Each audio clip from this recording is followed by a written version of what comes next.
Here's an example of robotics going wrong, like in the future. Well, it's my point that to work, you don't just work for money, you work to improve your skills. So you have skilled people, you can problem solve, you can work things out for yourself, you can fix things, you can do stuff. What if you live in a world where robots do everything and no one knows how to fix things? What if this fridge was robotic and it broke or something and just got stuck like that? And you got people on the couch going, "Oh, the robot doesn't. Why something's wrong? Oh, I don't know. The robot will fix it."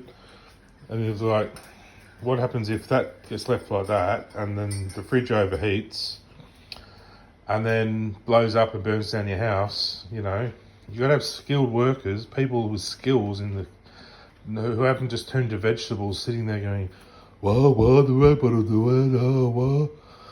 So, because if you don't do anything, you lose your skills. People don't just remain the way they are. You got to practice things every day and work and do stuff to improve your self-esteem, your well-being, your health.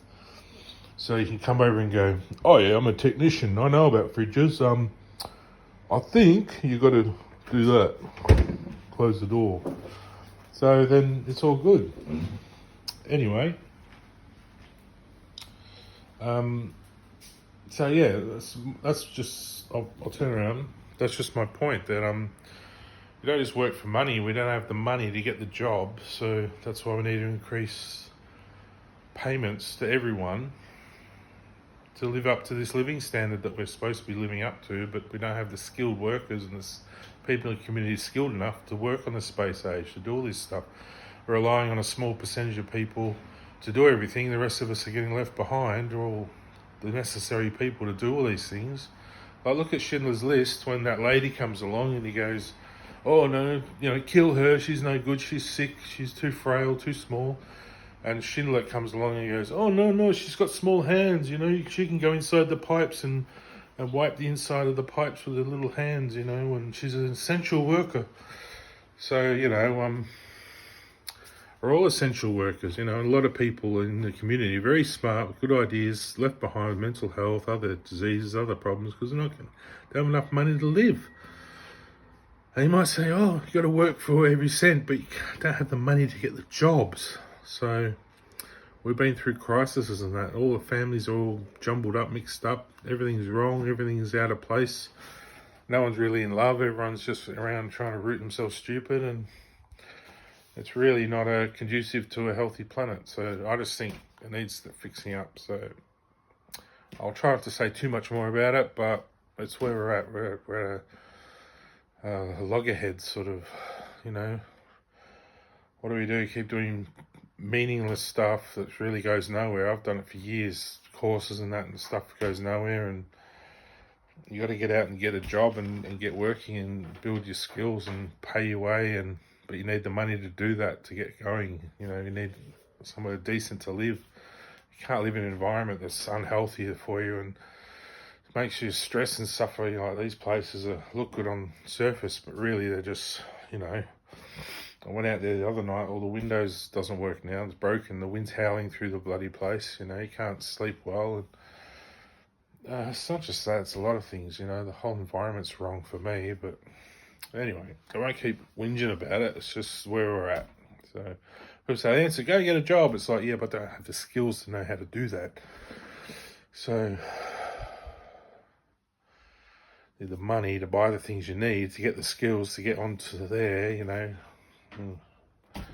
But it's not just people like me, it's anyone out there. They work too hard, they get broken, they burn out, they need time off. They've got this system that's very shaky. You need a strong system, So, anyway, I'll leave it there. Don't forget the fridge. What if the robot fails? You need someone to fix the robot. Can't be always calling someone. You have to have the money to fix the robot. Your place burns down. All these things factor in.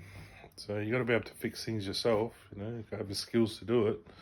Can't just rely on robots to do everything. So got to buy the robot in the first place. What if you're left behind? You don't have the right robot to do this thing, and you're caught up in a system that don't give a shit, and you're stuck. you know, stuck in somewhere and can't get out, or, you know, you can't open your door because the robotic door's broken and you don't know how to fix it, you know. So many people don't know how to work computers. I mean, where's all this people teaching people about computers? It should come standard with one of these computer systems that you actually have to learn and sit down and learn about the whole thing before you use it, because it's actually it's a console, like it's a worldwide operating console, you know, that interacts with the whole world, and we've got no training on it, you know. Yet we can drive a car down the street, you know, with a license, but we have to, I'm not saying get licenses for computers, but at least sit down and have to actually do some kind of training for them to work the bloody things. You know, we're just left in the dark. Most people are paranoid as hell about the bloody things that are watching them and everything. So, yeah, you know, you have all these problems. You can't get through to support. There's no support for Facebook. It's a system that's just absolutely corrupted. And where's this beautiful world we're promised that should all be functioning well and all be thriving, you know? How are we supposed to move to another planet if this planet's just disintegrating under our feet? I don't understand why you can't just fix that little bit of money for people to live on. How can they live on $500 a week, you know? I don't understand it. It barely pays the rent. So, and in a lot of cases it doesn't pay the rent. Rents are $500 easy for the week, you know, just for a 2-bedroom house, you know.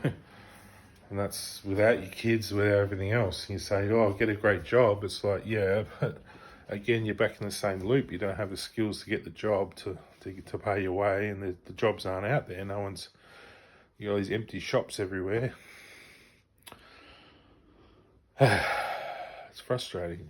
Wish they just listen, and I've sent them a letter. I don't know. What else can you do? I don't know. I don't want to badger them.